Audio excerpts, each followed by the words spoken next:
Hindi ka naman mananalangin sa Diyos para ibigay sa iyo yung kailangan mo. Hindi ganon. Kaya ka nananalangin sa Diyos para sa kanyang proteksyon, para magpasalamat, para ingatan ka niya. Pero yung kailangan mo, hindi mo na ipapanalangin yun. Alam niya yun eh. Hindi na dapat yun eh. Bahagi pa ng panalangin yung kailangan mo. Basahin natin ang 6:33 ng Mateo. Datapwat hanapin muna ninyo ang kanyang kaharian at ang kanyang katwiran, at ang lahat ng mga bagay na ito ay pawang idaragdag sa inyo. Magkaroon ka nung kailangan mo, hindi ka kailangan manalangin eh. Ang kailangan mo, hanapin mo yung kanyang kaharian, yung kanyang katwiran.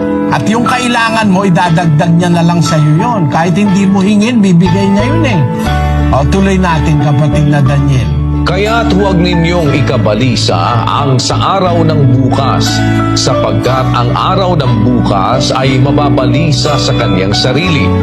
Sukat na sa kaarawan ng kanyang kasamaan. Ano ba yung ikinababalisa ng mga tao?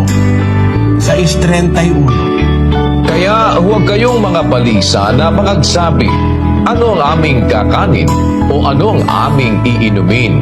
O ano ang aming daramtin?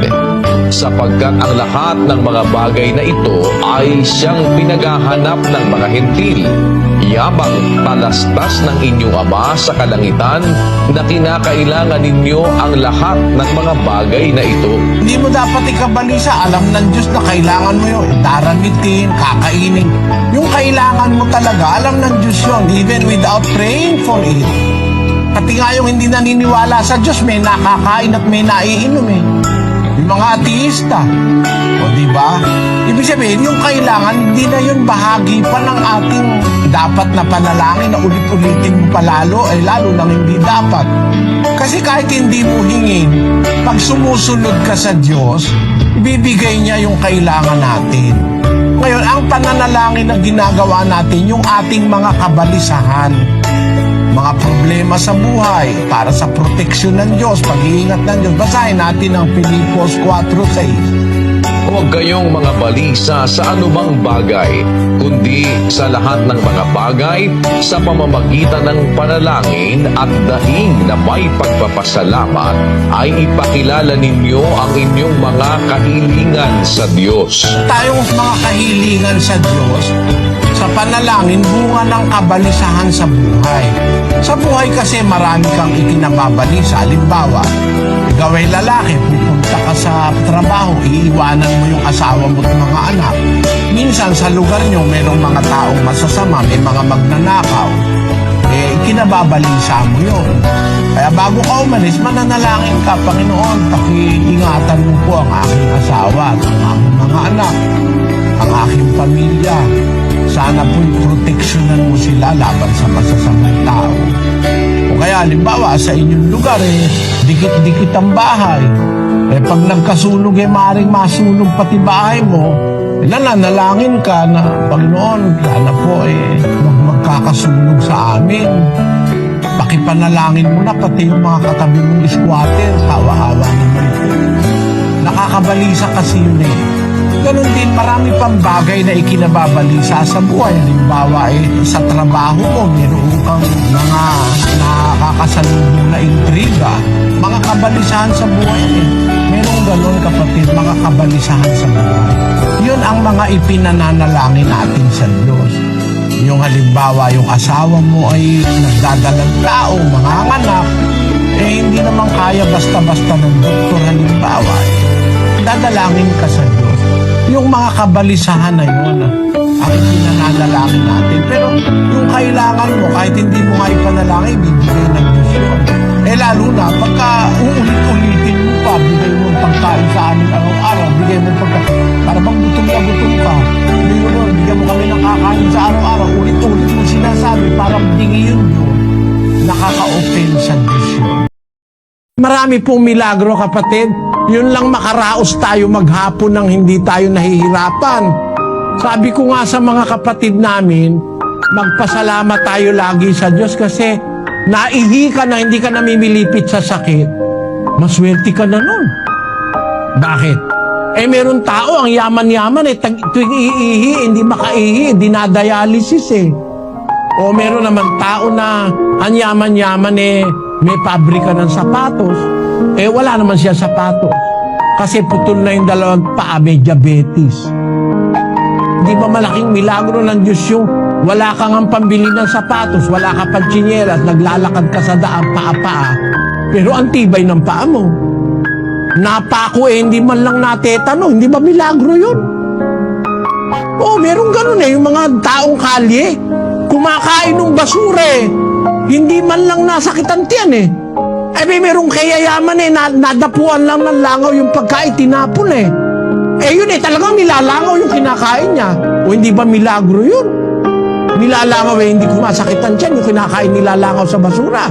Yung mayaman wala ngang dumadapon langaw mami ang konti nadala sa ospital dahil nagtatait suka.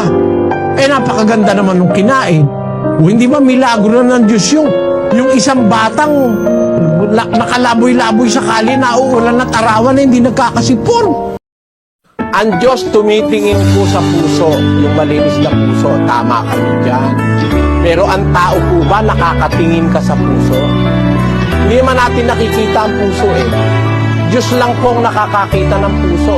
Basahin natin ang 17:9 Gis ng Jeremias. Ang puso ay magdaraya ng higit kaysa lahat na bagay, at totoong masama, sinong makaaalam? Akong Panginoon ay sumisiyasat ng pag-iisip. Aking tinatarok ang mga puso. Ayan. Maliwanag na ang Diyos ang nakakakita ng puso. Pero ikaw ba, nakikita mo ba yung puso ng kapwa mo? Kung hindi mo nakikita, alin ang nakikita mo? Hindi ba yung labas? Pag nakikita mo yung labas, may asawa ka. Nakakita ka ng babae na ang damit two-piece, labas ang dibdib. Narurungisan ba ang puso mo o hindi? Basahin mo yung 2 Pedro 2:14. Na may mga matang puspos ng pangangalo niya at hindi maaaring maglikat sa pagkakasala, na umaakit sa mga kaluluwang walang tiyaga, na may pusong sanay sa kasakiman, mga anak ng paglait. Ang kasama mo, tao Tama, ang Diyos tumitingin sa puso. Yung tao ba, puso ba tinitignan? Hindi naman nakikita ng tao yan, labas lalaki ako, may asawa ako, halimbawa. Ikaw pupunta ka haharap ka sa akin, labas na lahat ang pwede mong ilabas. Hindi ba dinudungisan mo ang puso ko? Pati mata ko tuloy, nagkakasala ako, di ba? So nakakapagdulot ka sa akin ng masama. Kaya ang Diyos, meron siyang aral tungkol pati sa pananamit. Nasa Biblia po yun, kapatid, ang maging attitude natin, pag sinasabi ng Diyos, huwag natin kukwestiyonin. Ang hirap sa iba, sinasabi na ng Biblia, kinu-question pa. Kaya sinabi ng Diyos yun, may wisdom dun Kasi nakakapagbigay ka ng masamang intensyon sa nakakakita. Aanin ng Diyos yung dibdib mo. Pero yung lalaking mahilig, gustong-gustong makakita ng dibdib, sumasama pati puso niya. Di ba ganun yun? Basahin natin ang unang Juan 2:15 hanggang 17. Huwag ninyong ibigin ang sanglibutan, ni ang mga bagay na nasa sanglibutan. Kung ang sino man ay umiibig sa sanglibutan, ay wala sa kanya ang pag-ibig ng Ama. Sapagkat ang lahat na nangasa sanglibutan, ang masamang pita ng laman, at ang masamang pita ng mga mata, at ang kapalaluan sa buhay ay hindi mula sa Ama, kundi sa sanglibutan. Ang isa sa mga gawang masasama, yung masamang pita ng mata, sasabihin natin, mauuwi lang lahat yan sa alabok. Mauuwi nga sa alabok yan, magiging abo. Pero pati espiritu mo, mapupunta sa impyerno. Bakit? Ginamit mo yung mata mo sa paninilip, sa paniningin ng kung ano-anong mahahalay.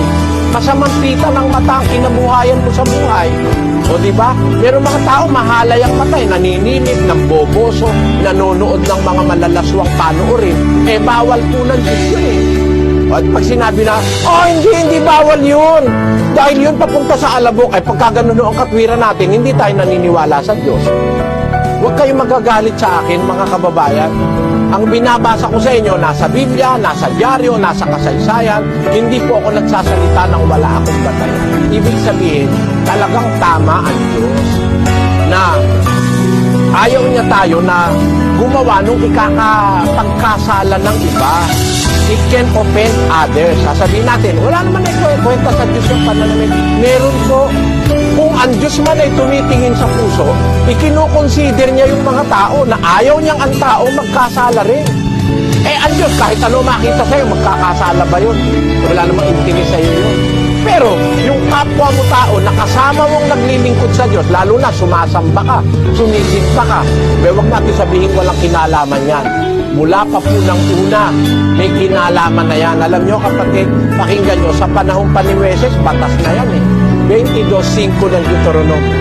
Ang babae ay huwag mananamit ng nauukol sa lalaki, ni ang lalaki ay magsusuot ng pananamit ng babae. Sapagkat sino mang gumagawa ng mga bagay na ito ay karumal-dumal sa Panginoon mong Diyos. Ayan, di ba yan batas ng Diyos sa Israel? Sasabihin ba natin marunong pa tayo sa Diyos? Wala kwenta sa Diyos yan. Ang Diyos nga may sabi niyan Hindi ba? Hindi po tama yung pangangatwira na yung iniisip natin, ikakarga natin sa Diyos. Mayroon pong sariling kaisipan ng Diyos at yung isip niya po mas malawak kaysa sa atin. He has a broader mind than we have. Pag sinabi niya, may dahilan yon. Pag sinabi niya, may katwiran yon. At kung tayo kumikilala sa Diyos, we bow down our heads sapagkat kinikilala nating mas marunong siya kaysa sa atin.